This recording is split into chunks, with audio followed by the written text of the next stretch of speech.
ұйымдастырған іс-әрекетіне қош келдіңдер. Рахмет! Балалар, ғажайыптар әлемі не екенін білесіңдер ме? Иә! Нені білесіңдер? Жарайсыңдар балалар. Міне ғажайыптар әлемі деген ол таң қалу, таң сану екен, иә балалар? Иә! Олай болатын болса орнымыздан тұрар, осы ғажайыптар әлеміне біз ризашылығымызды білдірейік. Ғажайыптар әлемі, неткен әйбат әдемі, сондай ғажап әлемге рахмет, рахмет, рахмет. Жарайсыңдар балалар, отырыңдар. Балалар, тақтаға қараңдаршы, тақтада не көріп тұрсыңдар? Ой көріп тұрмыз. Енді мына суретке назар аударайық. Екі сурет бір-біріне ұқсайды ма? Бір-біріне ұқсайды, бірақ түстері сонымен гүліміздің аты қоңырау гүлі далада өседі, жабайы өсімдік екен балалар.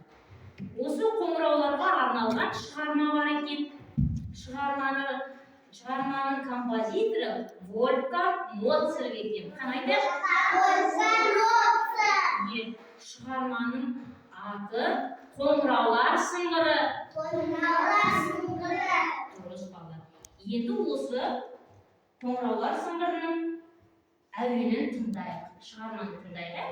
Қане қолымызды алдымызға тіземіздің үстіне қойып, шығарманы мұқият тыңдаймыз балалар.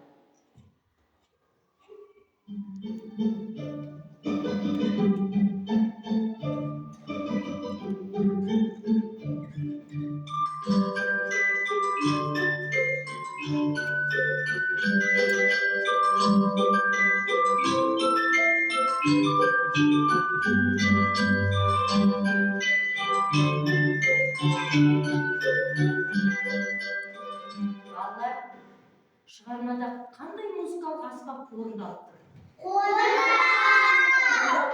Қандай? Күй сандық. Шығарманы кім шығарды? Моцарт, дұрыс айтасыңдар. Вольфганг Моцарт, дұрыс айтасыңдар. Балалар, орманда бір саршұнақ өмір сүріпті. Саршұнақ келе жатып, алдынан үлкен гүлді кездестіріпті балалар. Гүлге тамсанғаны соншалық жүгіріп барып гүлді қатты иіскепті. Қане балалар, саршұнақтың иіскеп тұрған гүлі қоңырауға ұқсайды ма? Ұқсайды.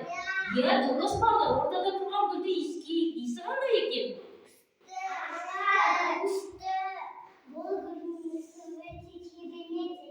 Ой, жарайды. Керемет. Және де иісі ғажап екен, не балалар? Жақсы, тамаша отырамыз орнымызға.